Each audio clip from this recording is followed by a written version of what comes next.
మనలో చాలామంది ఎగ్జామ్కి జస్ట్ బిఫోర్ 1 డే చదువుకుంటారు, కానీ టాప్ మార్క్స్ స్కోర్ చేస్తారు. అదే టైంలో average students daily 10 to 12 hours చదివి కూడా గుడ్ మార్క్స్ స్కోర్ చేయలేకపోతున్నారు. అప్పుడు మనల్ని మనమే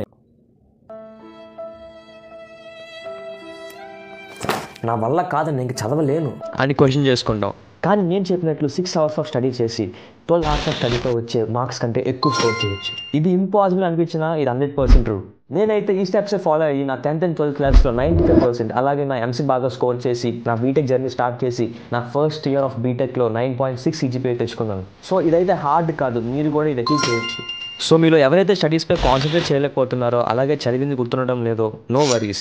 ఈ వీడియోలో మీకు 5 పవర్ఫుల్ టిప్స్ చెప్పబోతున్నాను అండ్ ఇవి మీ లెర్నింగ్ని ఖచ్చితంగా ఈజీగా చేస్తుంది. ఈ వీడియో 10th క్లాస్ నుంచి 12th క్లాస్ లేదా కాలేజ్ స్టూడెంట్స్ వరకు ప్రతి ఒక్కరు చూడొచ్చు అండ్ ఈ వీడియో అందరికీ యూజ్ అవబోతుంది. సో ఇందాక చెప్పినట్లే ఈ వీడియోలో నేను మీకు 5 స్టడీ టిప్స్ అనేవి షేర్ చేస్తాను. ఇవైతే డెఫినెట్లీ మీ ప్రొడక్టివిటీని ఇంక్రీజ్ చేస్తాయి. మీ స్కోర్స్ బూస్ట్ అవడమే కాకుండా మిమ్మల్ని టాపర్గా కూడా మారుస్తుంది. వెరీ ఇంపార్టెంట్ థర్డ్ టిప్ చాలా special. So let's get started.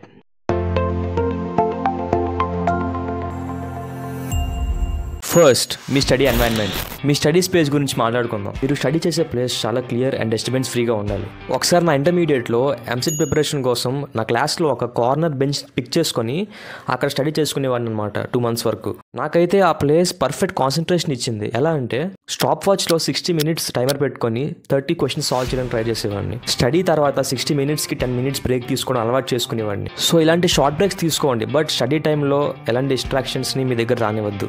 Second tip, short study sessions. So దీన్నే many people call it as pomodoro technique. ఈ టెక్నిక్లో ఎలా ఉంటుందంటే మీరు ఒక 25 minutes స్టడీ చేసుకొని 5 minutes బ్రేక్ తీసుకోవచ్చు. సో ఇలా చేయడం వల్ల ఏంటంటే ఎవ్రీ బ్రేక్కి మైండ్ డిప్రెస్ అవ్వకుండా అండ్ స్ట్రెయిన్ అవ్వకుండా you will brain get restart and refresh. So time విషయానికి వస్తే 25 minutes అని రూల్ ఏం లేదు. మీకు నచ్చిన టైం తీసుకోండి, which you can adapt easily and దాని ప్రకారం ఆప్టిమైజ్ చేసుకోండి మీ టైంని. Finally third tip, study like a teacher. ఈ టిప్ ఎలా అంటే యాక్టివ్ లెర్నింగ్లా మాట. ఫర్ ఎగ్జాంపుల్ మన బీటెక్లో అయితే మన టెక్స్ట్ బుక్స్ అనేవి ఇంతలా ఉంటాయి. అదే మనం మెయింటైన్ చేసే నోట్స్ మాత్రం ఈ సైజులో ఉంటాయి. ఓన్లీ టెక్స్ట్ బుక్స్ చదవడం వల్ల చాలా బోరింగ్గా ఉంటుంది, అలాగే ఏం గుర్తుండదు కూడా. దాని బదులు ఏదైనా ఇంపార్టెంట్ పాయింట్స్ని నోట్ డౌన్ చేసుకొని ట్రై చేయండి. అది మీకు చాలా ఈజీగా గుర్తుండడానికి ఈజీ అవుతుంది. సో మన టీచర్స్ ఎలా అయితే వాళ్ళకి అర్థమైతే కానీ మనకు చెప్పలేరో, అదేవిధంగా మనకి అర్థం కానిది మనం అక్కడ ఎగ్జామ్లో ఏమీ రాయలేము. సో ఈ సిచ్యువేషన్కి సింక్ చేస్తూ ఆల్బర్ట్ ఐన్స్టీన్ ఒక కోట్ ఉందన్నమాట. ఏంటంటే that is if you can't explain it simply you not understand it well enough.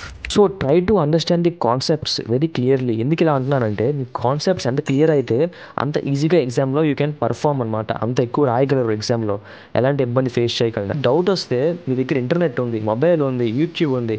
So మీకు ఏదైనా టాపిక్ డౌట్ వస్తుందంటే వెంటనే సర్చ్ ఆన్ యూట్యూబ్, మీకు ఇన్ని సోర్సెస్ వస్తాయి మీకు నేర్చుకోవడానికి. సో అవన్నీ యూజ్ చేసుకోండి. ఒకవేళ మీకు కావాల్సిన టాపిక్ అందులో లేదనుకో, మీ టాపర్ ఫ్రెండ్ కాల్ చేసి నాకు ఇది ఎక్స్ప్లెయిన్ చేయి అంటే ఆడ చేస్తాడు చేయడు. సో ఈ విధంగా అయినా టాపిక్స్ని అర్థం చేసుకోండి, అంతే తప్ప బట్టి వెళ్తే ఏం వర్కౌట్ అవ్వదు. So fourth tip, set dead lines.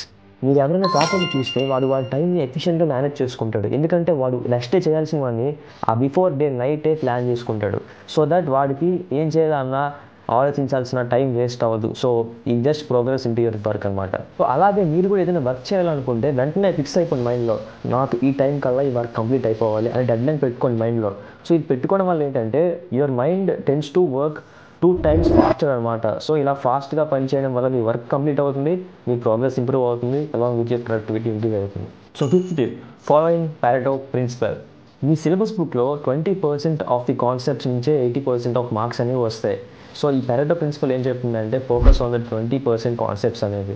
ఇలా చేయడం వల్ల మీ టైం సేవ్ అవడమే కాదు, మీ కాన్సెప్ట్స్ కూడా చాలా క్లియర్గా అండర్స్టాండ్ అవుతుంది అనమాట అండ్ ఎక్కువ మార్క్స్ గెయిన్ చేసుకుంటారు. So focus on the 20% topics. So ఇప్పుడైతే స్టూడెంట్స్ స్టడీకి సంబంధించిన అడిగిన ఫేమస్ క్వశ్చన్స్ అనేవి చూద్దాం. ఫస్ట్ క్వశ్చన్, మార్నింగ్ స్టడీ వల్ల ఏమైనా యూజ్ ఉందా?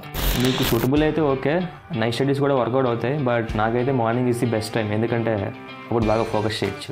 సెకండ్ క్వశ్చన్, ఫ్రెండ్స్తో స్టడీ చేయడం బెటర్ అయినా కంబైన్ స్టడీస్? కాన్సెప్ట్స్ అనేవి క్లియర్ చేసుకోవడంలో కంబైన్ స్టడీస్ అనేవి వర్క్ అని చెప్పుకోవచ్చు, బట్ ప్రాక్టీస్ మాత్రం అలోన్గా చేసుకుంటే better. Third question, multi tasking చేయాలా, వర్కౌట్ అవుతుందా? బాగా ఫోకస్ చేస్తే వర్కౌట్ అవుతుంది, బట్ నన్ను అడిగితే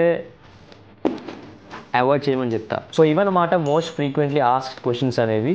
మీకు కూడా ఏమైనా క్వశ్చన్స్ కానీ డౌట్స్ కానీ ఉంటే కింద కమెంట్స్ బాక్స్లో చెప్పండి, నేను రిప్లై ఇస్తాను మీకు. సో ఈ 5 టిప్స్ ఫాలో అవడం వల్ల మీ ప్రిపరేషన్ అనేది స్మూత్ అండ్ ఎఫెక్టివ్గా అవుతుందన్నమాట. సో వెంటనే సబ్స్క్రైబ్ చేసుకోండి, నాకు బూస్టప్ వస్తుంది ఇలాంటి వీడియోస్ చాలా చేయడానికి, అండ్ ఆల్సో మీకు కూడా యూజ్ అవుతుంది. సో ఈ 5 టిప్స్ వర్త్ అనిపిస్తే లైక్ అండ్ షేర్ చేయండి. So friends, all the best for your studies and see you in the next video.